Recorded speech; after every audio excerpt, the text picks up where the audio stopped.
I'm Andy McMahon, Keck Provost Professor at the Keck School of Medicine at USC. I'm the Center Director here for the Eli and Edith Broad CIRM Center for Regenerative Medicine and Stem Cell Research, and just heading up a new department here in stem cell biology and regenerative medicine.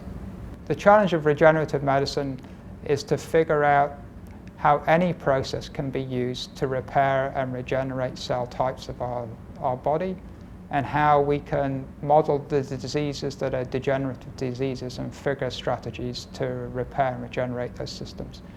Stem cells provides one powerful opportunity, but many of our bodies don't use stem cell-based repair mechanisms, and we need to understand what are the natural processes that go on in restoring and repairing body functions for any organ system.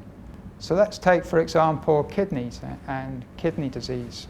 Like many chronic diseases, on the increase, associated with other complicating factors like heart disease and diabetes.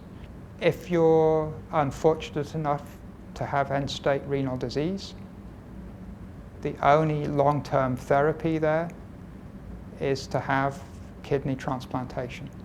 And there are not enough kidneys available for every transplant patient that needs them. So we have to understand the nature of the disease processes and the processes of repair and regenerating kidney tissues, whether they use stem cells or not. I first got interested in the area that I'm working in actually when I was at high school. So at high school I had to sit some exams in the United Kingdom to go to university. And the great aspect about sitting these exams was that they excused me from taking the regular classes at school. So they just told me to go out and read things that I thought was interesting and educate myself to take these exams. So you were excused school and you just went off and did what you wanted. And I started reading books about how DNA worked, how our genes worked, and this fascinated me, and I knew then that I had to work on how our genes worked. And then I went to university, and then I thought more about the question about how our genes work in the context of taking a single cell, the egg, and generating all the different cell types of our body.